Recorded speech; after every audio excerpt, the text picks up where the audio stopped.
देख लड़के, मेरी आपसे शादी हो चुकी है। आप मेरा काम करो, जो मैं कहूं करने के लिए। ठीक है, मैं आपका काम कर दूंगा। इतनी भी क्या जल्दी है? लेकिन आप इस काम के बदले में मुझे क्या मिलेगा? कमरे में चलो, फिर बताती हूँ मैं क्या दे सकती हूँ। यस। आप मेरा काम कर दे। ठीक है, आज रात को आपका काम कर दूंगा। अब मजा आ रहा है, बहुत मजा आ रहा है आंटी। लेकिन बताओ आपको कैसा महसूस हो रहा है? मुझे तो बहुत मजा आ रहा है। आराम से करो बेटे, बहुत दर्द हो रहा है। प्यारे दोस्तों, आज हम आपको एक ऐसी कहानी सुनाने जा रहे हैं जिसे सुनकर आप खुश हो जाएंगे।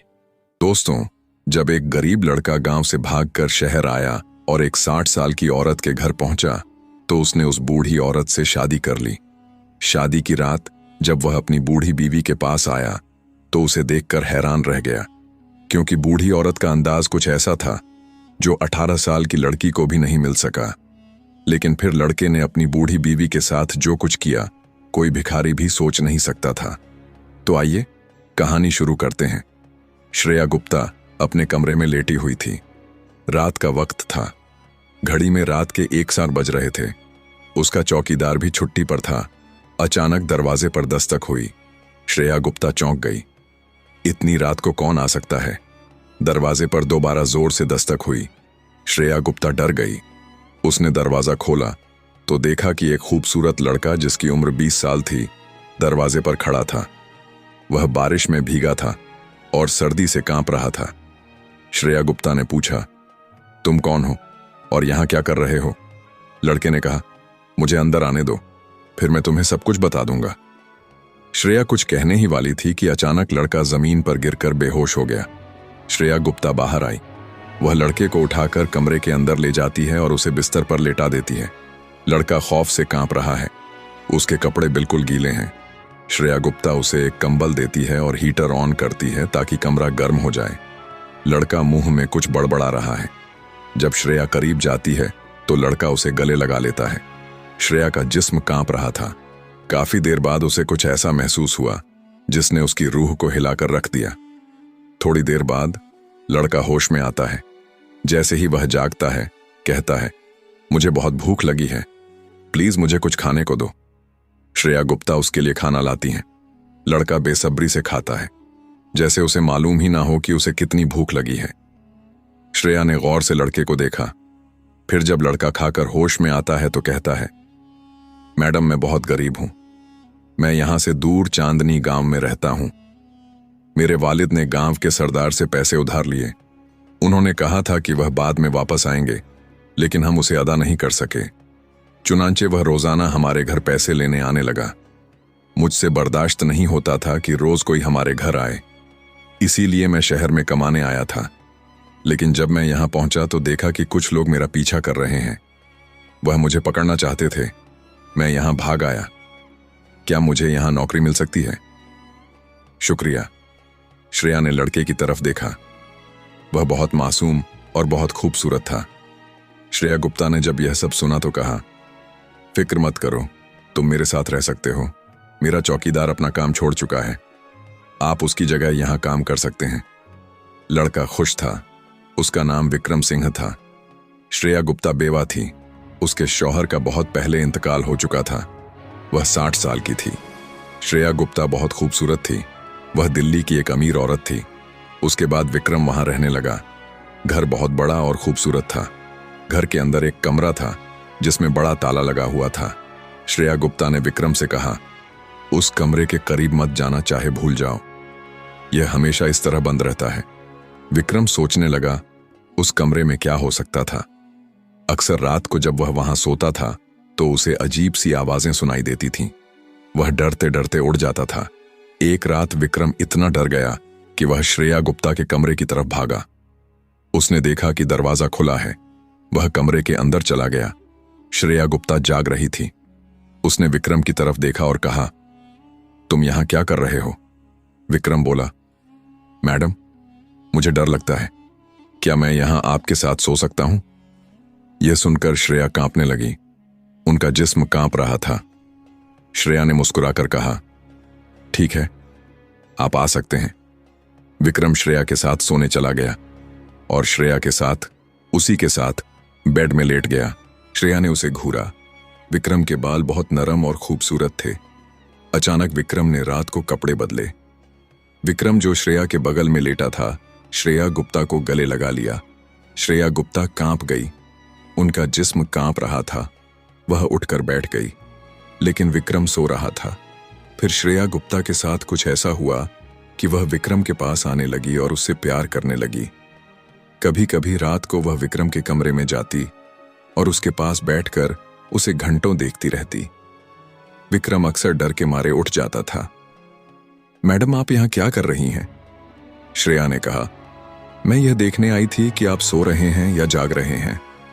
इसके बाद श्रेया गुप्ता की रूह बेचैन थी। जब से विक्रम ने श्रेया को छुआ था, श्रेया गुप्ता के पास बहुत वक्त था। उसकी जिंदगी खाली थी, वह जीना भूल गई थी। तब श्रेया को डर था कि अगर मैंने विक्रम को बताया या उससे शादी करने को कहा तो वह मुझे छोड़ देगा। एक दिन श्रेया गुप्ता रात को विक्रम के कमरे में आई और कहा, मैं तुमसे शादी करना चाहती हूं और तुम्हारा सारा कर्ज अदा कर दूंगी। मैं तुम्हें इतनी दौलत दूंगी कि तुम्हें किसी चीज की कमी नहीं होगी। श्रेया की बातें सुनकर विक्रम चौंक गया।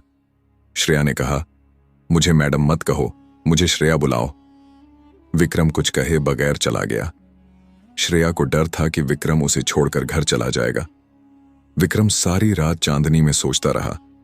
फिर जैसे ही सुबह होती है, वह श्रेया से कहता है, मैं तुमसे शादी के लिए तैयार हूं, लेकिन तुम मुझ पर जबरदस्ती नहीं करोगी।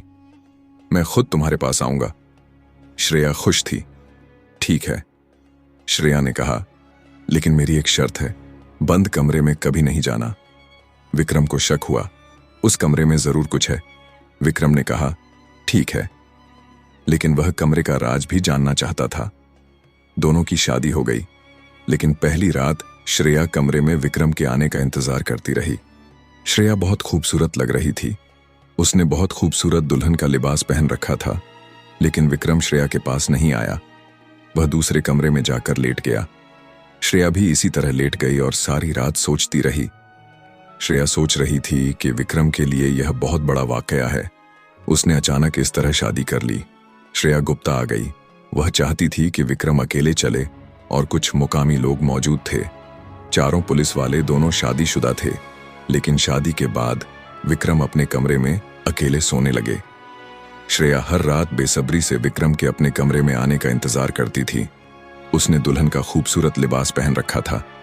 वह अपने बालों में फूल सजा रही थी। उसने हाथों में चूड़ियां और गले में हार पहन रखा था, लेकिन विक्रम नहीं आया। श्रेया अंदर से बेचैन थी कि विक्रम उसके पास कब आएगा।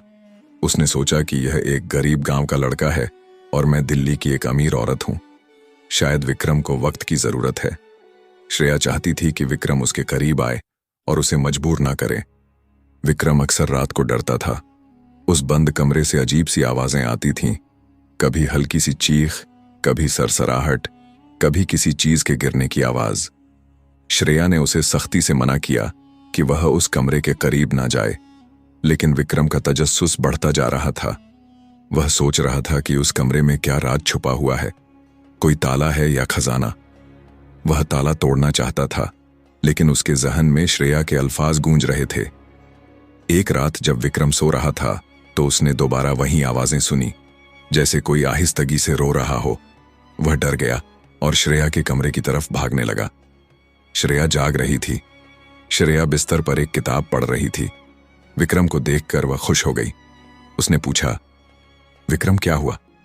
विक्रम डरते डरते बोला, मैडम, मुझे डर लग रहा है, क्या मैं आपके साथ सो सकता हूं?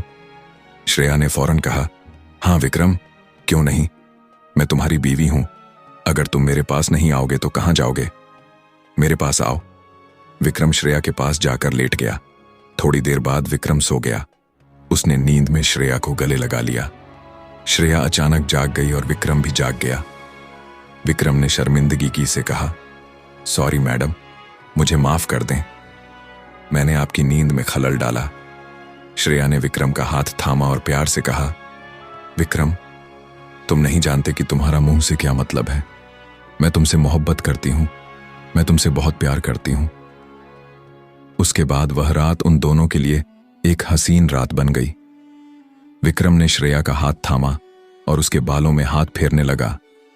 जैसे ही श्रेया को एहसास हुआ कि रात खत्म हो गई है। वह दोनों एक दूसरे से बातें करते रहे, हंसते रहे, और वह रात उनकी हसीन यादों से भरी रात बन गई। श्रेया की बेचैनी खत्म हो चुकी थी। उसे लगा कि बरसों बाद उसकी रूह को सुकून मिला है। उस रात के बाद दोनों के दरमियान कुर्बतें बढ़ गईं। विक्रम श्रेया के कमरे में रात गुजारता था। वह एक दूसरे से बातें करते और एक दूसरे को समझने की कोशिश करते, लेकिन वह बंद कमरा अभी तक विक्रम के जहन में था। वह सोचता था कि श्रेया उससे क्या छुपा रही है। रात को वहां से आने वाली आवाजें उसे अब भी परेशान कर रही थीं। अकेला होता तो कमरे के करीब जाकर सुनता, लेकिन वह दरवाजा खोलने की हिम्मत नहीं कर सका। एक दिन श्रेया ने विक्रम से कहा, विक्रम, अब तुम मेरे लिए सब कुछ हो, लेकिन उस कमरे के बारे में कभी मत सोचना। यह मेरी जिंदगी का एक राज है जो सिर्फ मेरा है। विक्रम ने सर हिला दिया, लेकिन उसका शक और गहरा हो गया। वह सोचता था